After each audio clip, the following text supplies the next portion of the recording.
আজকে আমরা যে প্রসেসটা নিয়ে আলোচনা করব এটা কি এচিং বলে। এচিং হচ্ছে আসলে removal of unwanted materials selectively. যে আমরা যে প্রসেসগুলো করি ওয়েফারের উপরে, এই প্রসেসগুলো করতে গেলে কিছু কিছু এডিশনাল ম্যাটেরিয়ালস আমাদের অ্যাড হয়ে যায় বা ইচ্ছাকৃতভাবে করতে হয়। তো ওই আনওয়ান্টেড ম্যাটেরিয়ালসগুলা ফর দ্য টাইম বিং আমাদের দরকার হয়। পরবর্তীতে যখন নাকি পার্টিকুলার একটা প্রসেস শেষ হয়ে যায় তখন এটাকে আমাকে রিমুভ করতে হয়। এই রিমুভ করার পদ্ধতিটাই হচ্ছে এচিং। এচিং আর ক্লিনিং দুইটা একসাথেই পড়ানো হয়। তো ক্লিনিংয়ের পার্টটা হচ্ছে যে মেটেরিয়ালসগুলো এতটা হার্ড থাকে না, যেমন গ্রিজ বা মেশিনের কোনো অয়েলি স্টাফ অথবা ডাস্ট জাতীয় জিনিস যেগুলো নাকি ওয়েফারের মধ্যে লেগে থাকে, ওটা হয়তো পানিতে ভিজাইলে যায় না, কিন্তু অন্য কোনো কেমিক্যাল রিএজেন্টের মধ্যে যদি সোক করা হয় তাহলে ওটা চলে যায়। ওটাকে বলা হয় ক্লিনিং। আর যেটা নাকি সোক করে বা ভিজে বা সাবান দিয়ে পরিষ্কার করা যায় না, একটু হার্ড মেটেরিয়াল, ওটাকে রিমুভ করার জন্য যে প্রসেসটা, এটাকে বলে এচিং। তো এচিং দুই ধরনের করবো আমরা, একটা হচ্ছে ওয়েট এচিং আর একটা হচ্ছে ড্রাই এচিং। ওয়েট এচিং হচ্ছে বাই ডিজলিউশনে করা হয়, আর ড্রাই এচিং করা হয় বাই ফোর্স।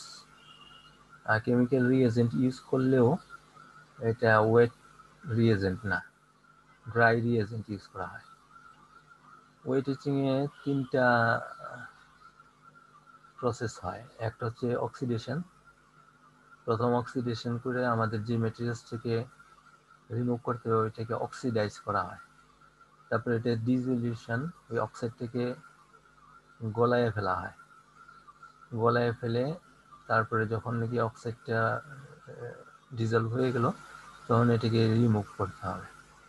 এই তিনটা স্টেপে ওয়েট এচিংটা হয়। আর ড্রাই এচিংটা হয় by force with chemical reagent.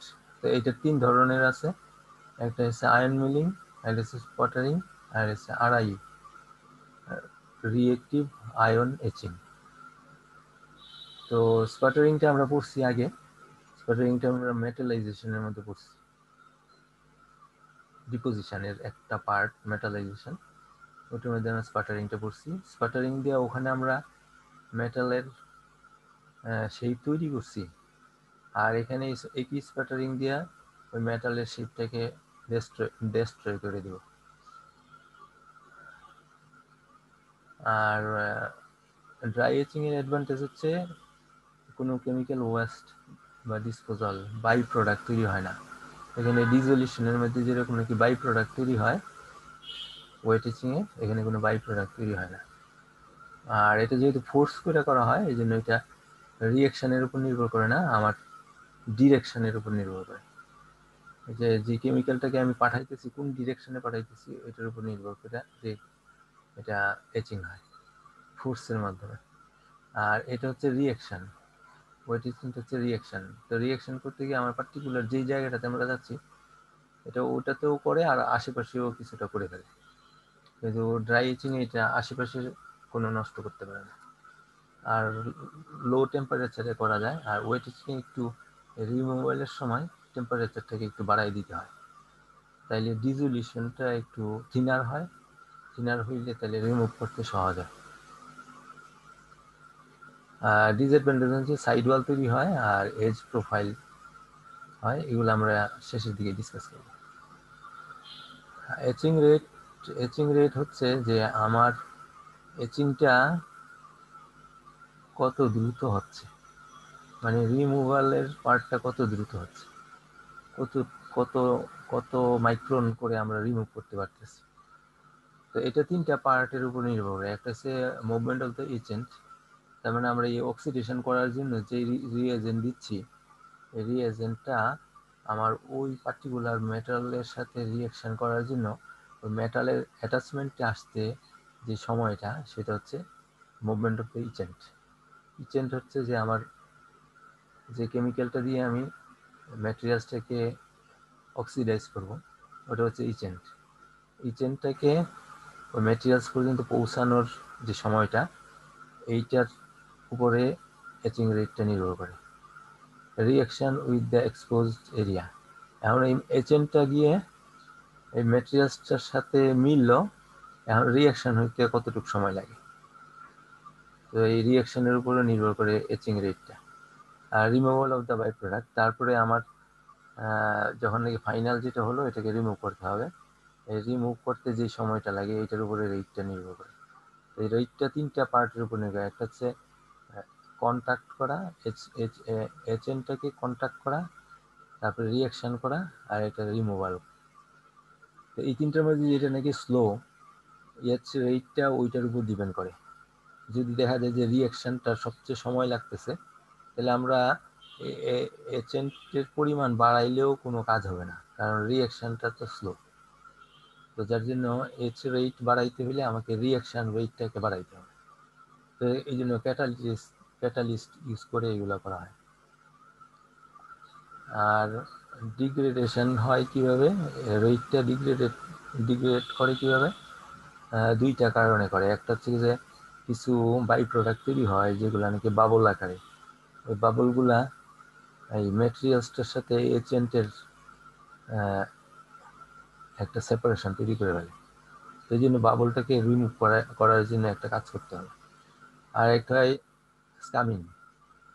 Scamming মানে হচ্ছে যে যেই জিনিসটাকে আমি রিমুভ করব, এই জিনিসটা যে আমি প্রপারলি রিমুভ না করি, এটা ওখানে পড়ে থাকে, তাহলে বাকি যে এটা তলায় ম্যাটেরিয়ালস আছে যেটাকে আমরা মুভ করতে চাই, সেই জিনিসটার সাথে এজেন্টের কন্ট্যাক্ট হবে না। তো এই দুইটা কারণে আমার এজেন্টটা এই আনওয়ান্টেড ম্যাটেরিয়ালসের সাথে কন্ট্যাক্ট পাইতে ঝামেলা করে। একটা হচ্ছে বাবল ফরমেশন, আর একটা হচ্ছে রেজিস্টাম। আর ওয়েট এচিং এর ডিসঅ্যাডভান্টেজ হচ্ছে capillary action, precise edge time, waste chemical disposal. এখানে ওয়েস্ট বাই প্রোডাক্ট তৈরি হয়, আর এটা সাধারণত টক্সিক থাকে। এই কেমিক্যাল ডিসপোজালগুলোকে করতে আমাদের এটা একটা কেয়ারফুলি করতে হয়। আমরা এনভায়রনমেন্টাল ইস্যু আসতে পারে, যার জন্য আমাকে এটাকে যখন আমি রিমুভ করার সময় ওইভাবে চিন্তা করে করতে হবে। আর প্রিসাইজ টাইমের জন্য, টাইম যদি বেশি দিয়ে দিই তাহলে এচিং বেশি হয়ে যাবে। ক্যাপিলারি অ্যাকশন, এটা নিয়ে আলোচনা করবো ইনশাল্লাহ। তাহলে আমাদের এচিং হচ্ছে is a method to remove unwanted materials selectively from the wafer. Purpose হচ্ছে পলিশিং এবং ক্লিনিং, আর প্যাটার্ন জেনারেশন বা প্যাটার্ন ট্রান্সফার। আমরা যেরকম নাকি অক্সাইড করতে চাই কোনো একটা এরিয়াতে, অথবা ডিপোজিশন করতে চাই কোনো একটা এরিয়াতে, অথবা ডিফিউশন করতে চাই কোনো একটা এরিয়াতে, তাহলে যেই এরিয়াতে ডিফিউশন করবো ওই এরিয়াটা ছাড়া বাকি এরিয়াটা ঢেকে ফেলতে হবে। এই জন্য এটাকে বলে প্যাটার্ন জেনারেশন। এই প্যাটার্ন জেনারেশনের জন্য এচিং এর দরকার হয়। প্যাটার্ন জেনারেশন করতে গিয়ে আমি যে অংশগুলো ঢেকে ফেলছি, ওই ঢাকা অংশটাকে আবার রিমুভ করতে হবে, ওইটা এচিং এর দ্বারা করা হয়। এই জন্য একটা হচ্ছে পলিশিং, আর একটা হচ্ছে প্যাটার্ন জেনারেশন বা প্যাটার্ন ট্রান্সফারের জন্য। তো এচিং এর দুইটা মেথড, একটা ড্রাই আর ওয়েট, গত আগের পৃষ্ঠে আলোচনা করছি। তো ওয়েট এচিং এ যে সমস্ত রিএজেন্টগুলো বা এজেন্ট ইউজ করা হয়, আমি বলছি agent movement of the agent, যে রিএজেন্টগুলো ইউজ করা হয় এই এজেন্টগুলো হচ্ছে ওয়াটার, বেশিরভাগই acid, hydrogen chloride, hydrofluoric acid, অন্য অ্যাসিড। তো এখানে রেপিড ওই আগেই বলছি যে প্রথম অক্সিডেশন করা হয়, তারপরে ডিজলিউশন করা হয়, তারপরে rapid stirring with increasing temperature, যাতে রিমুভাল দ্য বাই প্রোডাক্ট রিমুভালটা ভালো হয়। এখানে বলছি না removal of the by product, removal of the by product করতে গিয়ে আমাদেরকে করতে হয় কি, rapid stirring with increasing temperature. স্টায়ারিংটা করা হয় রেজিস্ট কামিংটা যাতে বসে না যায়, আর বাবুলগুলা যাতে ইয়া হয়ে যায়, ডিফিউজ হয়ে যায়। তো এখানে কেমিক্যাল রিয়াকশনটা কীরকম হয়, ওয়াটারকে প্রথম হাইড্রোক্সিলে ট্রান্সফার করা হয়। হাইড্রোক্সিলটা সিলিকনের সাথে রিয়েকশন করে সিলিকন ডাইঅক্সাইড তৈরি হয়। এটা অ্যাসিডের সাথে রিয়েকশন করে, অক্সাইডটা অ্যাসিডের সাথে রিয়েকশন করে একটা সলিউবল প্রোডাক্ট তৈরি হয়। এই যে এটা soluble complex salt remove by stirring. তো এখানে অতিরিক্ত আমাদের আসতেছে কি, আমাদের এই অ্যাসিডটা আস্তে আস্তে শেষ হয়ে যাচ্ছে, এখানে ওয়াটার অ্যাকুমুলেট হচ্ছে। তো যেই রিয়েকশনে ওয়াটার অ্যাকুমুলেট হয় ওখানে পিটিং এফেক্ট হওয়ার সম্ভাবনা থাকে। তো এই রিয়েকশনটাকে আমরা রিয়েকশন রেটটাকে বাড়ানোর জন্য আমরা নাইট্রিক অ্যাসিড অ্যাড করি। নাইট্রিক অ্যাসিড অ্যাড করলে হয় কি, রিয়েকশনটা একই থাকে, এখানে যে ওয়াটার আর এই সলিউবল কমপ্লেক্স সল্ট, পাশে হাইড্রোজেন তৈরি হচ্ছে। এটা আমাদের জন্য ভালো না, যেটা নাকি বাবল তৈরি করবে। কিন্তু নাইট্রিক অ্যাসিডটা এখানে যা আছে এটা এখানেই আছে, তো এটা ক্যাটালিস্ট হিসেবে কাজ করে, রিয়েকশন রেটটা বেড়ে যায়। কারণ আমাদের তিনটা জিনিসের মধ্যে যেটা স্লো সেটাকে বাড়াইতে হবে। এখানে যে এখানে আছে movement of the agent, chemical reaction, removal of the by product. এই কেমিক্যাল রিয়েকশনটাকে বাড়ানোর জন্য আমরা এখানে অটো ক্যাটালিস্ট হিসেবে নাইট্রিক অ্যাসিডটা ইউজ করি। তো এইখানে যে হাইড্রোজেন ফ্লোরাইডটা সাধারণত সরাসরি দেওয়া হয় না। হাইড্রোজেন ফ্লোরাইডটাকে একটা বাফারিং এজেন্ট থেকে তৈরি করা হয়, BHF, বাফারিং এজেন্ট। বাফারিং এজেন্টটা কি, এই যে অ্যামোনিয়াম ফ্লোরাইড, অ্যামোনিয়াম ফ্লোরাইডটা ইউজ করলে এখানে আমার এই যে হাইড্রোজেন ফ্লোরাইডটা তৈরি হচ্ছে, যেটা এখানে রিয়েকশন করবে। হাইড্রোজেন ফ্লোরাইডটা তৈরি হচ্ছে, পাশাপাশি অ্যামোনিয়া তৈরি হচ্ছে। এই অ্যামোনিয়াটা আমাদের যদিও টক্সিক, আমরা বাইরে ইয়ে করতে পারবো না, কিন্তু এটা আমাদের বেশিরভাগ ইয়েতে কেমিক্যাল রিয়েকশনের মধ্যে সব জায়গাতেই অ্যামোনিয়াটা ইউজ হয়। এমনকি আমাদের ফেব্রিকেশনেও অনেক জায়গায় অ্যামোনিয়াটা ইউজ হয়। তো এখান থেকে নাইট্রোজেনটা বের করে নেওয়া হয়, নাইট্রোজেনটা বের করে ক্লিনিংয়ের জন্য অথবা টেম্পারেচার ইকুইলিব্রিয়ামের জন্য অথবা অক্সিডেশন স্টপ করার জন্য এখানকার নাইট্রোজেনটা ইউজ করা যায়। তো এই জন্য আমরা বাফারিং এজেন্টটা ইউজ করি। বাফারিং এজেন্ট থেকে হাইড্রোফ্লোরিক অ্যাসিডটা তৈরি হয়, হাইড্রোফ্লোরিক অ্যাসিডের সাথে অটো ক্যাটালিস্ট রিয়েকশনটা বাড়াই দিয়ে তারপরে, তার মানে এখানে হাইড্রোজেন ফ্লোরাইড আসে না, এখানে আসে বাফারিং এজেন্টটা। তারপরে ওই যে মেজর দুইটা প্রবলেমের কথা বলছি, বাবল ফর্মেশন আর এই বাবল ফর্মেশনটা হচ্ছে এখান থেকে, এই যে হাইড্রোজেনটা আসতেছে, হাইড্রোজেনটা বাবল ফর্মেশন করে রিয়াকশন রেটটা যদিও বাড়ানো হচ্ছে, কিন্তু আমার এই মুভমেন্ট অফ দ্য এজেন্টটাকে কমাই দিচ্ছে। কারণ বাবল ফর্মেশনের কারণে এজেন্টটা সারফেসে গিয়ে লাগতে পারতেছে না, ওয়েফার সারফেসে গিয়ে অ্যাটাচ হইতে পারতেছে না। তো যার জন্য এই বাবলটাকে স্টায়ারিং করে তাড়াই দিতে হয়। আর রেজিস্ট কামিংটাও যে বাই প্রোডাক্টটা তৈরি হয়, এই যে মনে করেন এটা তো ডিজলভ হবে ওয়াটারে, বা এই ওয়াটারেই হইলো অথবা এডিশনাল ওয়াটারে, ডিজলভ হওয়ার পর এটা যদি এক্সকিউজ মি এনাফ ডিজলভ না হয়, তাহলে এটা স্কামিংয়ের মতো আমার ওয়েফারের সারফেসে পড়ে থাকবে, তাহলে আমার এজেন্টটা রিয়াকশানের মধ্যে যাইতে পারবে না।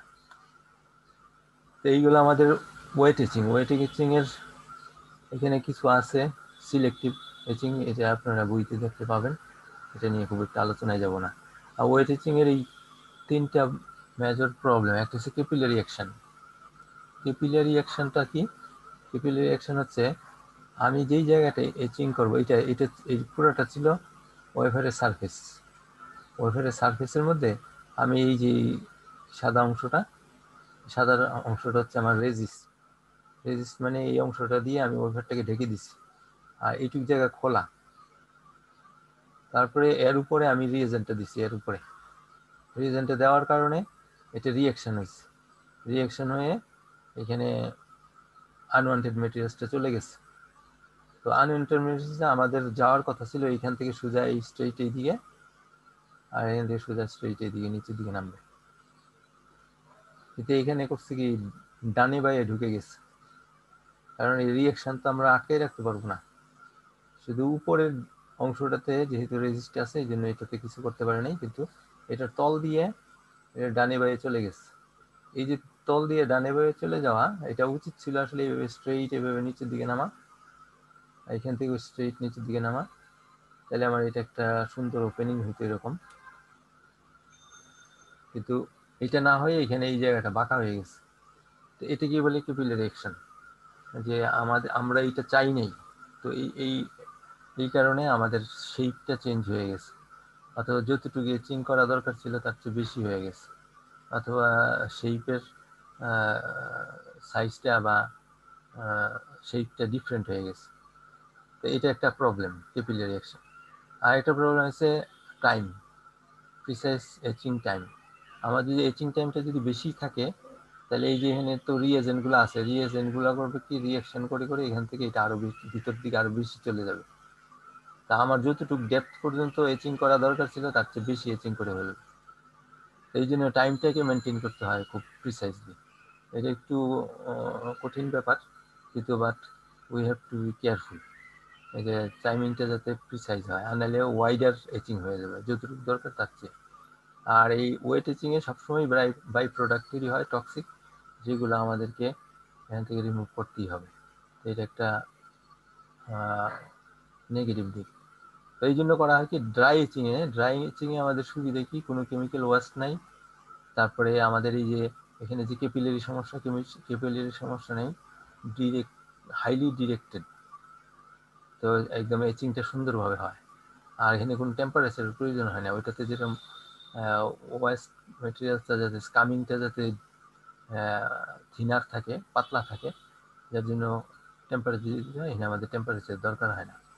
তো এর তিনটা উপায়, একটা হচ্ছে আয়ন বিম এচিং, আর একটা হচ্ছে স্পাটারিং, আর একটা হচ্ছে ড্রাই কেমিক্যাল এচিং, আর একটা আরআই। আয়ন বিম এচিংটা হচ্ছে এখানে এটা লিখা আছে সবগুলাই, এখানে আসলে দুইটা চেম্বার, এটা একটা ড্রামের মতো আর এটাও একটা ড্রামের মতো, এটা গোলাকৃতি।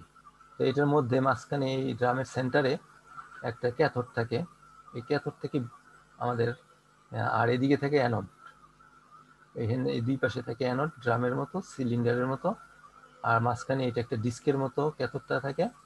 তো যখন নাকি আমরা এখানে টেম্পারেচার দিই, এই বাইরে ডটগুলা আরএফ হিটিং, আরএফ হিটিংটা দেওয়ার কারণে, আর এখানে পটেনশিয়াল আছে, এখানেও পটেনশিয়াল আছে অ্যানোড আর ক্যাথোডের মধ্যে, যার জন্য এইখানকার যে গ্যাসটা আছে এই গ্যাসটা আয়োনাইজড হয়ে যায়।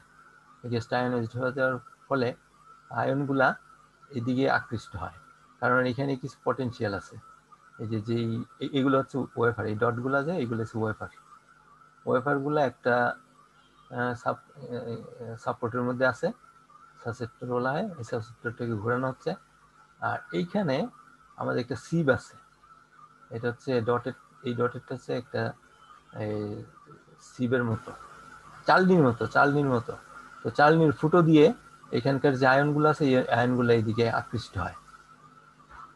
আর এই ফুটো হওয়ার কারণে এখানে যদি এটা র্যান্ডম ডানে বায়ে দৌড়াদৌড়ি করতেছে, কিন্তু এইখানে এসে এটা একদম স্ট্রেইট একটা ডিরেকশনে ওয়েফারের গায়ে গিয়ে পড়ে। তো এখানকার এই গ্রিডের টেম্পারেচারটাকে আমি চেঞ্জ করে এটার স্পিডটাকে কন্ট্রোল করতে পারি, ফোর্সটাকে কন্ট্রোল করতে পারি, আর ডিরেকশনটা আমরা এখানকার সাপোর্টের উপরে ওয়েফারটা আছে, এই সাপোর্টটাকে টিল্ট করে আমরা ডিরেকশনটাকে ওয়েফারের ডিরেকশনটাকে চেঞ্জ করতে পারি। তো ফলে হয় কি এখান থেকে এটা খুব হাই স্পিডে একদম জুড়ে গিয়ে ওয়েফারে লাগে, ওয়েফারে লাগার ফলে ওয়েফারের গা থেকে আনওয়ান্টেড ম্যাটেরিয়ালসগুলা এই আয়নগুলা উঠায় ফেলে। এই জন্য এটা বলছে আয়ন বিম এচিং। এখানে এই কথাগুলো এখানে লেখা আছে, পয়েন্ট ওয়াইজ দেওয়া আছে 1 2 3 4 5 6 7 8। আর স্পাটারিং তো আমরা আগে আলোচনা করছি। স্পাটারিং এর বেলায় আমরা যখন নাকি মেটালাইজেশন করছিলাম তখন এই নিচে ছিল ওয়েফারগুলা, আর যে মেটেরিয়ালসটা আমরা স্পাটার করে আমরা ইয়ে করতে চাইছি, মেটালাইজেশন করতে চাইছি ইন্টারকানেক্ট তৈরি করার জন্য, ওই মেটালটা উপরে ছিল, উপরে ক্যাথোডের মধ্যে ছিল মেটালটা, আর ওয়েফারগুলো ছিল নিচে অ্যানোডের মধ্যে। তো ওখান থেকে যে ডাস্টগুলো আসতো, ডাস্টগুলো বুমবার্ট হয়ে এখানে এসে ওয়েফারের গায়ে পড়তো। এখানে আমরা উল্টাটা করে ফেলছি, ওয়েফারগুলো এখানে নিয়ে গেছি, নিয়ে গিয়ে এটা এমনি একটা প্লেট আছে, এখানে কোনো কিছু নাই। তো এই প্লেটটা অ্যানোড। তো যখন নাকি এখানে আর্গন গিয়ে এই ওয়েফারের গায়ে হিট করে, যেই জায়গাগুলোতে ওপেনিং আছে ওই জায়গায় আনওয়ান্টেড ম্যাটেরিয়ালসগুলোকে ওয়েফার থেকে সরায় দেয়, ডাস্টগুলো এখানে নিচে পড়ে থাকে। তো এখানে আমার এই ওয়েফারগুলোকে ডিজায়ার্ড আনওয়ান্টেড ম্যাটেরিয়ালসগুলোকে আমরা রিমুভ করে ফেলতে পারি। এটা স্পাটারিংটা একদম ডিটেলস আমরা মেটালাইজেশনে যেরকম লিখছি হুবহু একই জিনিস, শুধু ওয়েফারের স্থানগুলো চেঞ্জ হয়েছে। ওয়েফার ইন দ্য মেটালাইজেশন ওয়েফার থাকবে অ্যানোডে, আর এচিং এর সময় ওয়েফার থাকবে ক্যাথোডে। তো ড্রাই কেমিক্যাল এচিং হচ্ছে আমাদের এইখানকার অনেকটা এটার মতোই, কিন্তু এখানে আমরা কিছু এই চেম্বারটার মধ্যে আমরা কিছু ড্রাই কেমিক্যাল ইউজ করব। এইখানে কোনো ড্রাই কেমিক্যাল রিয়েজেন্ট ইউজ করা হয় না আয়ন বিম এচিংয়ে। আর আয়ন বিম এচিংয়ের জায়গায় এই জায়গায় যদি আমি কিছু ড্রাই কেমিক্যাল রিয়েজেন্ট ইউজ করি, যার জন্য ওয়েফারটা সোক হবে, আনওয়ান্টেড ম্যাটেরিয়ালসটা কিছুটা নরম হয়ে যাবে রিয়াকশন করে, ওটাকে বলা হয় ড্রাই কেমিক্যাল এচিং। তো এখানে যে ড্রাই ইয়েগুলা ইউজ করা হয়, রিয়েজেন্টগুলো, এগুলো হচ্ছে anhydrous hydrochloric acid, sulphur hexafluoride, sulphur hexafluoride excuse me use করা হয়। তাই ইন্টারহ্যালোজেনিক কম্পাউন্ডস ইউজ করা হয়, যেমন ক্লোরিন ফ্লোরাইড, ব্রোমিন ফ্লোরাইড, এগুলো ইউজ করা হয়। অথবা শুধু ক্লোরিন অথবা হাইড্রোজেন গ্যাস মিক্সচার ইউজ করা হয়, অথবা ওজোন গ্যাস ইউজ করা হয়। তো এই জিনিসগুলো ইউজ করে আমাদের ওয়েফারটা আনওয়ান্টেড ম্যাটেরিয়ালসগুলা কিছুটা কেমিক্যাল রিয়াকশন হয়ে থাকে, হওয়ার ফলে আনওয়ান্টেড ম্যাটেরিয়ালসগুলো একটু সফট হয়ে যায়, যার ফলে আমাদের ইয়েটা আনওয়ান্টেড ম্যাটেরিয়ালসটা রিমুভ করা অল্প এনার্জিতেই সম্ভব হয়। তো এটা ডিসঅ্যাডভান্টেজ, এটা টক্সিক স্পেসিস ইউজ করতে হয়। টক্সিক স্পেসিস ইউজ করলে আমাদের এটাকে খুব সাবধানে, এনভায়রনমেন্টাল ইস্যু যেন না হয় এই জন্য খেয়াল রেখে এটাকে কন্ট্রোল করতে হয়। আরআই হচ্ছে রিঅ্যাক্টিভ আয়ন এচিং অথবা রিঅ্যাক্টিভ প্লাজমা এচিংও বলা হয়। রিঅ্যাক্টিভ প্লাজমা এচিং এর বেলায় ওখানে একটা প্লাজমা গ্যাস থাকে, আর আয়ন এচিং এর বেলায় ওখানে কোনো প্লাজমা থাকে না। তো এটা কিরকম, এটা দেখি তো এটার ছবিটা আছে কিনা কোথাও।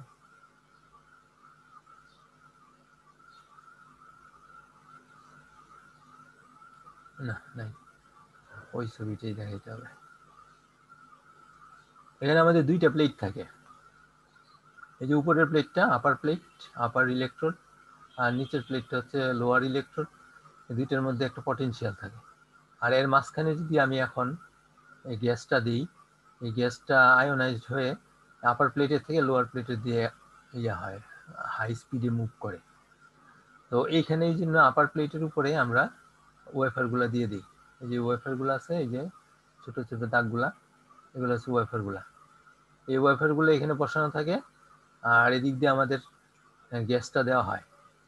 গ্যাসটা এরকম একটা পাইপের মধ্যে দিয়ে দেওয়া হয়, এই পাইপটার মধ্যে ফোঁটা ফোঁটা আছে, এই ফোঁটা ফোঁটা দিয়ে এটা গ্যাসটা এদিক দিয়ে গিয়ে ঢুকে, গ্যাসটা বা রিয়েজেন্টগুলো এদিক দিয়ে গিয়ে ঢোকার ফলে এইখানে যদি প্লাজমা থাকে, প্লাজমা এই গ্যাসটাকে, এটার স্পিডটাকে কন্ট্রোল করতে সহযোগিতা করে প্লাজমাটা। আর প্লাজমা না থাকলে শুধু আয়ন বিম এই আপার প্লেট এবং লোয়ার প্লেটের ভোল্টেজটাকে চেঞ্জ করে আমরা এখানকার স্পিডটাকে কন্ট্রোল করতে পারি। ফলে হয় কি, গ্যাসটা গিয়ে আপার প্লেটে লাগলো, আপার প্লেট থেকে চার্জ হয়ে এটা লোয়ার প্লেটের দিয়ে আকৃষ্ট হয়, এবং এটা সাংঘাতিক হাই স্পিডে আসে এবং হাইলি ডিরেক্টেড হয়। তো যার জন্য এই ক্লিনিংটা খুব দ্রুত এবং ফাস্ট হয়। আর আমরা ব্যাচ প্রসেসিং করতে পারি, অনেকগুলো ওয়েফার একসাথে এখানে দিতে পারি, কারণ এটা একটা ডিস্কের মতো, পুরোটা একটা রাউন্ড শেপ।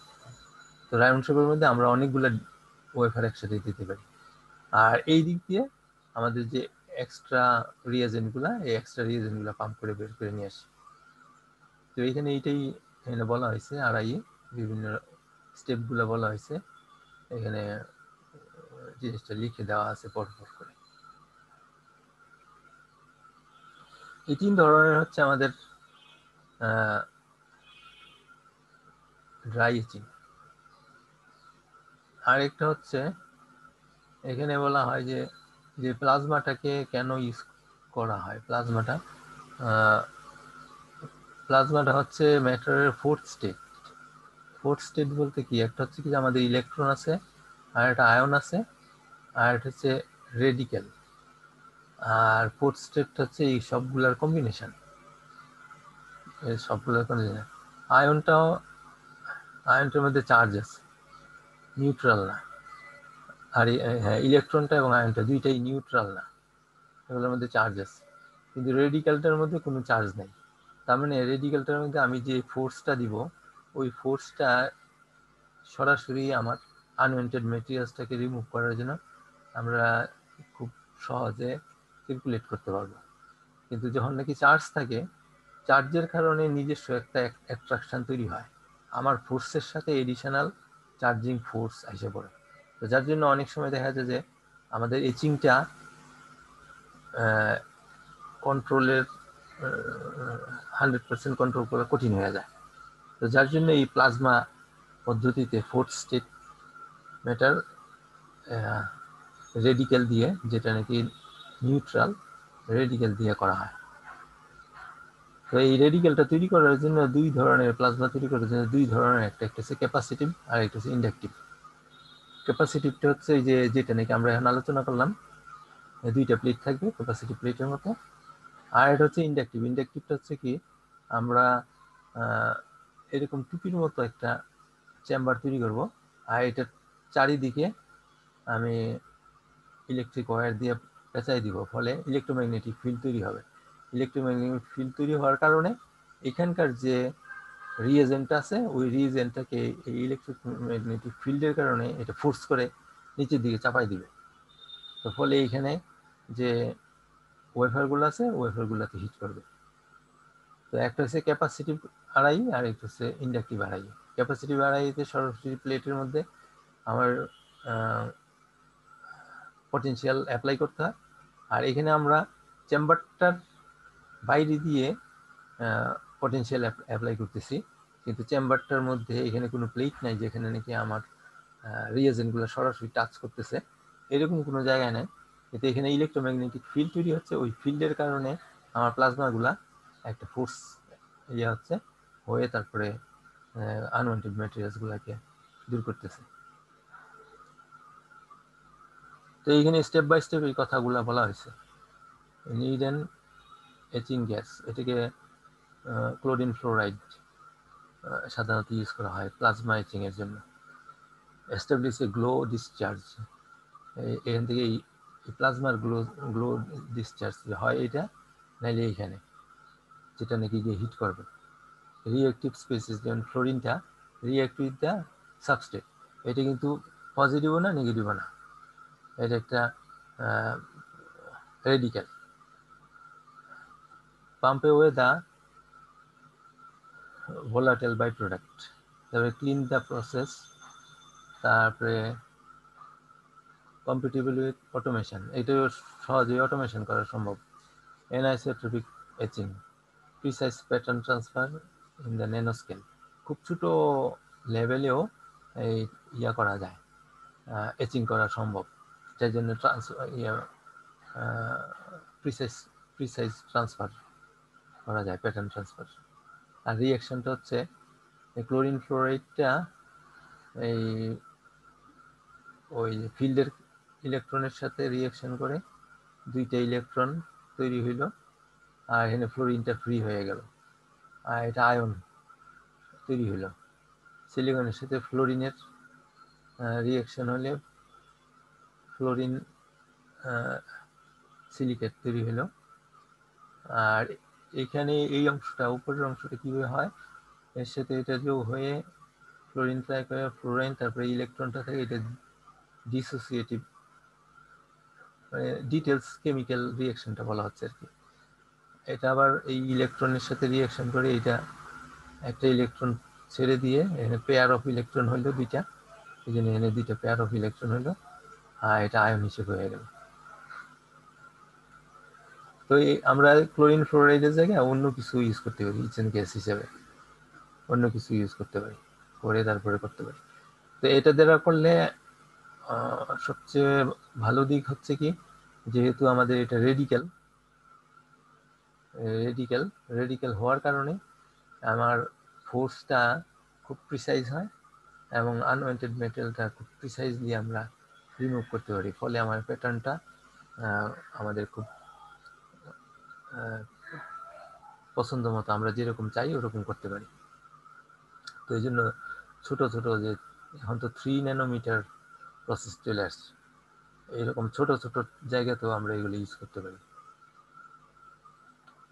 এখানে একটা কথা শুনছিলাম কি অ্যানাইসোটোপিক, এই যে অ্যানাইসোটোপিক এচিং, হোয়াট ইজ অ্যানাইসোটোপিক এচিং, এটা নিয়ে আলোচনা। ডিগ্রি অফ আইসোটোপি অ্যানাইসোটোপি,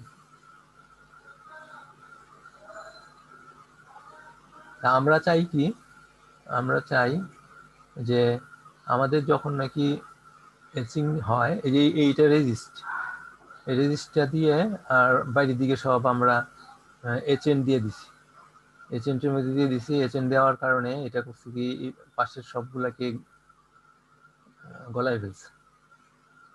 তো এখন এই রেজিস্টের ভিতরেও চলে গেছে কিছুটা, এই অংশটা টপের অংশটা আগে পাইছে আর বটমের অংশটা পরে পাইছে, সেই জন্য এদিকে ভিতরে ঢুকার এই অংশটা বেশি ঢুকছে আর এই অংশটা কম ঢুকছে।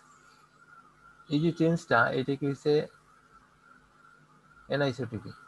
তো এটা ভার্টিক্যালি কতটুকু ঢুকছে আর হরিজন্টালি কতটুকু ঢুকছে, এই রেশিওটাকে বলা হয় অ্যানাইসোটোপিক ডিগ্রি, ডিগ্রি অফ অ্যানাইসোটোপি।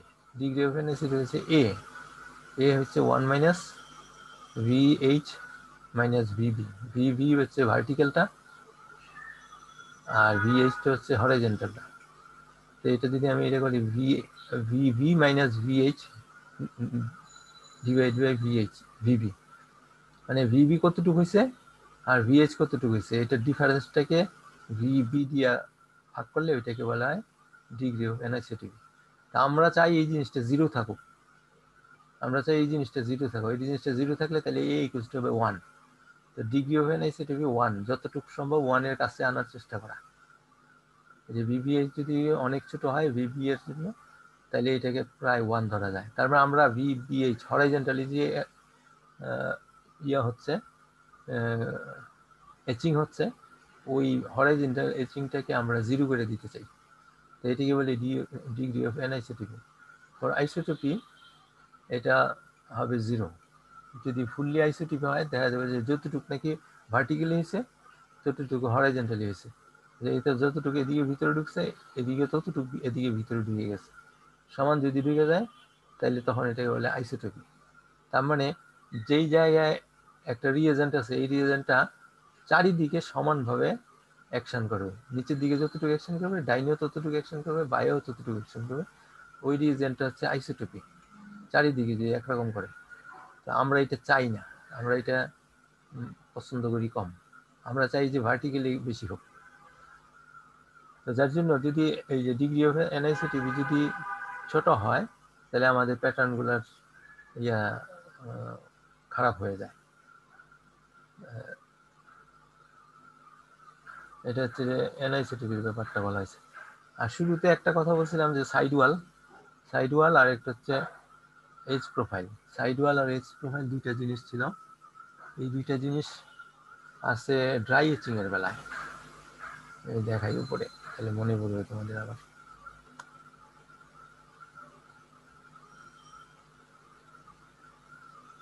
এই যে এখানে ডিসঅ্যাডভান্টেজ সাইড ওয়াল আর এজ প্রোফাইল, এখানে নিচে একদম সবার নিচে এই দুইটা নিয়ে আলোচনা করছি। ড্রাই এচিং এ আমরা কি করি, ড্রাই এচিং এ আমাদের কোনো কেমিক্যাল রিঅ্যাকশন নাই বললেই চলে। এখানে কি হয়, উপর থেকে আমাদের ফোর্স করে, যেমন এটা হচ্ছে ওয়েফারটা, এই পর্যন্ত ওয়েফারটা সারফেসটা এসেছিল, এটার উপরে একটা আমরা লেয়ার তৈরি করছিলাম। এই লেয়ারের এই অংশটা থাকবে বাকি অংশগুলোকে আমরা এচিং করে ফেলে দিব। তো এই জন্য এখানে একটা রেজিস্ট তৈরি করছি। রেজিস্ট তৈরি করেছে এখানে উপর থেকে আমরা ফোর্স অ্যাপ্লাই করতেছি। ফোর্স অ্যাপ্লাই করার কারণে এদিক দিয়ে সোজা এসে এইভাবে সোজা এখানকার গুলো সব বাদ হয়ে যাবে, এদিক দিয়ে ভিতরে এসে এদিকের গুলো বাদ হয়ে যাবে। তাহলে এটার নিচের যে অংশটা, এই অংশটা থেকে যাবে। তো ফলে আমার প্যাটার্নটা এরকম হবে, প্যাটার্নটা এরকম হবে। আর এই পাশে ডানে বাইরের জিনিসগুলো বাদ চলে গেছে এচিং এর কারণে।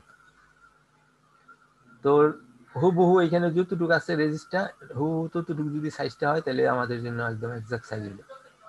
কিন্তু আসলে এই সাইড ওয়াল এফেক্টের কারণে কি হয়, যখন নাকি আমরা এদিক থেকে হিট করতেছি তখন কিছু দূর কাটার পরে, এই যে আগে ছিল এই পর্যন্ত, এখান থেকে এই পর্যন্ত কেটে ফেলছে, এতটুকু কাটতে গিয়ে এখানে যে ডাস্ট তৈরি হয়েছে, এই ডাস্টগুলা রেজিস্টের পাশে এই জায়গায় দাঁড়াই গেছে, কিছু ডাস্ট এই পাশে দাঁড়াই গেছে, এই পাশে দাঁড়াই গেছে।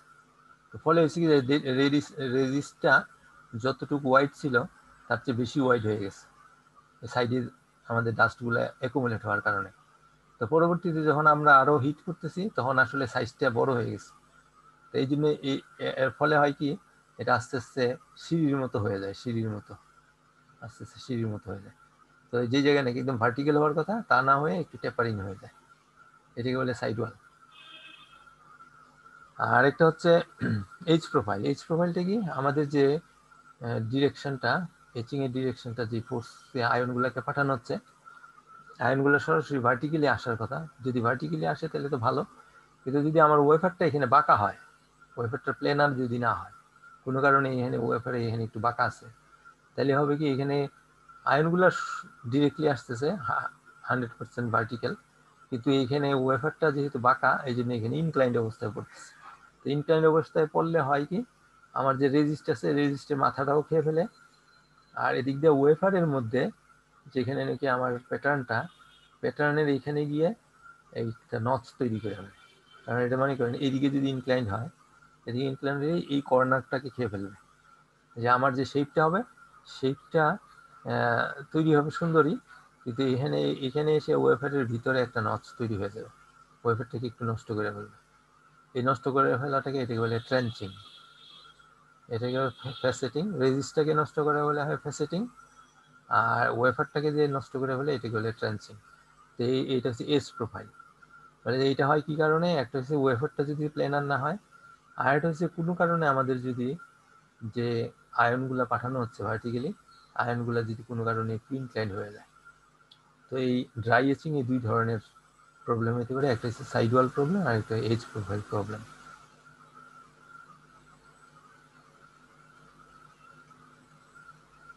আর এটা হচ্ছে কোয়ালিটির জন্য কয়েকটা জিনিস আমাদের খেয়াল করতে হয়। আচ্ছা, এখানে প্রথম প্রসেসটা বলা হচ্ছে, আমরা যে ম্যাটেরিয়ালসটাকে শেপ করব বা প্যাটার্ন করব, ওয়েফারের উপরে সেই ম্যাটেরিয়ালসটাকে আমরা তৈরি করলাম একটা ফিল্ম ডিপোজিশনের মাধ্যমে, তার উপরে আমরা ফটো রেজিস্ট দিলাম, ফটো রেজিস্ট দিয়ে সেটা তারপরে আমরা এখানে মাস্ক দিলাম, মাস্ক দিয়ে আমাদের লাইটটা আসলো, এসে ফটো রেজিস্টার মধ্যে প্যাটার্নটা তৈরি হলো, এই যে ফটো রেজিস্টের মধ্যে প্যাটার্নটা তৈরি হলো, ফটো রেজিস্টের মধ্যে প্যাটার্নটা তৈরি হলে এখানে আমরা এক্সপোজ করব, এক্সপোজ করলে পরে তারপরে এই জিনিসগুলো চলে গেল, চলে যাওয়ার পরে তারপরে আমাদের এইটা, এই দুইটা হচ্ছে আমাদের এখন ইয়ে হিসেবে কাজ করতেছে, রেজিস্ট হিসেবে কাজ করছে। এখন আমরা ওয়েফারের উপর কাজ করবো।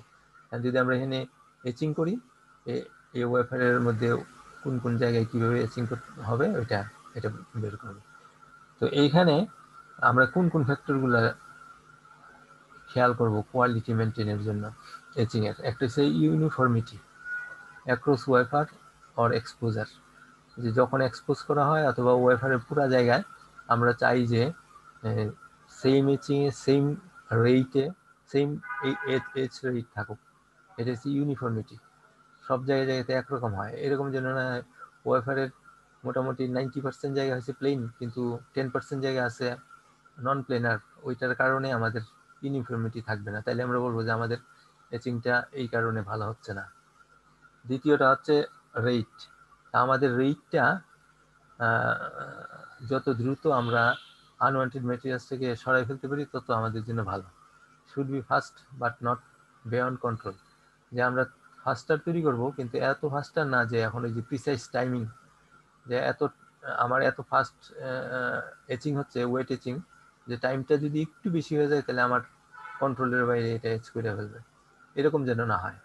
তো এইচ রেটটাকে এই জন্য এত সুন্দরভাবে কন্ট্রোল করতে হয় যাতে আমাদের ফাস্টার হয় আবার কন্ট্রোলের বাইরে যেন না হয়। সিলেক্টিভিটি, সিলেক্টিভিটি হচ্ছে যে আমার এচিংটা আমি যেই জায়গাতে চাই ওইটি, যে ক্যাপিলারি থাকবে না অথবা সাইড ওয়াল থাকবে না, যেই সমস্ত এচিংয়ের সিস্টেমে এই সমস্ত প্রবলেমগুলো কম, ওগুলো সিলেক্টিভ এচিংয়ে তত ভালো। তার মানে আমার এচিংটার মধ্যে সিলেক্টিভিটিটা ভালো হইতে হবে। H rate of mask less than H rate of the target materials. Mask কেন হচ্ছে, এই যে আমরা এখানে যে এচিং করতেছি এটা হচ্ছে মাস্ক, আর এটা হচ্ছে মেটেরিয়ালসটা। তো মেটেরিয়ালসটাতে এচিং হচ্ছে, আমি যদি এখানে ফোর্স অ্যাপ্লাই করতেছি, এখানে যেরকম নাকি এচিং হচ্ছে, এই রেজিস্টটা এটার উপর দিয়েও কিন্তু এচিং হয়ে যাচ্ছে। কিন্তু এইটা যদি এটা সমান হয় তাহলে দেখা যাবে যে এইটা শেষ হইতে হইতে এইটাও শেষ হয়ে গেছে। তা আমার এখানকার এইচ রেটটা কম হইতে হবে, রেজিস্টের এইচ রেটটা কম হইতে হবে, কিন্তু মেটেরিয়ালসের এইচ রেটটা বেশি হইতে হবে। তো ওইটাই বলছে এখানে যে etch rate of the mask less than H rate of the target material. তাহলে আমাদের টার্গেট মেটেরিয়াল যেটা আনওয়ান্টেড মেটেরিয়াল ওইটাকে তাড়াতাড়ি আমরা ক্লিন করে ফেলতে পারবো, মাস্কটা পুরাটা নষ্ট হবে না, মাস্কটা জায়গা থেকে যাবে। এনআইসোটোপিক, ডিরেকশনাল এচিং। এনআইসোটোপিক মানে এই যে এটা হচ্ছে আইসোটোপিক, মানে একটা রিএজেন্টের চারিদিকে সমানভাবে রিয়েকশন করতেছে, এটা হচ্ছে এনআইসোটোপিক। তো আমাদের আইসোটোপিক, তা আমরা আইসোটোপিকটা পছন্দ করি না। আইসোটোপিকটা আমরা এই যে আইসোটোপিটা আমরা পছন্দ করি না, আমরা এনআইসোটোপিটা চাই। এনআইসোটোপি হলে খালি ভার্টিক্যালি হবে কিন্তু ডাইনি বাইরে যাবে না। যে এচিং এর বা যে এচিং এর কোয়ালিটি এরকম যে এনআইসোটোপি হয় ওইটা আমাদের জন্য ভালো। বাই প্রোডাক্ট যাতে খুব বেশি টক্সিক এবং খারাপ বাই প্রোডাক্ট না থাকে, এত থাকলেও এটা যাতে সহজে সরাই ফেলা যায় এটার ব্যবস্থা করতে হবে। তো এই সমস্ত জিনিসগুলো যেটার মধ্যে আছে ওই এচিংটা ভালো। আর সিলেক্টিভিটি, এখানে যে বলা হয়েছে সিলেক্টিভিটি, সিলেক্টিভিটি হচ্ছে এই যে etch rate of the material না etch rate of the mask. মাস্কের এইচ রেট তো সবসময় কম থাকে, মেটেরিয়ালস একটা বেশি থাকবে, তার মানে সিলেক্টিভিটি অলওয়েজ গ্রেটার দেন 1 হইতে হবে, সিলেক্টিভিটি গ্রেটার দেন 1 হবে। আর ডিরেকশনালিটি মানে হচ্ছে এনআইসোটোপিকটা হবে একদম স্ট্রেইট, আর এইতে আমরা যেটা করি সেটা বেশিরভাগই স্ট্রেইট, কিছু আছে একটু ডাইনি হয়ে যায়। আর কেমিক্যালে যেটা করা হয় ওইটা সাধারণত একদম পুরা চারিদিকে একরকম হয়, যার জন্য ক্যাপিলারি অ্যাকশন পাওয়া যায়। এই এচিং সম্বন্ধে আজকে আমাদের এই পর্যন্তই। তোমাদের কারো কোনো কোশ্চেন আছে?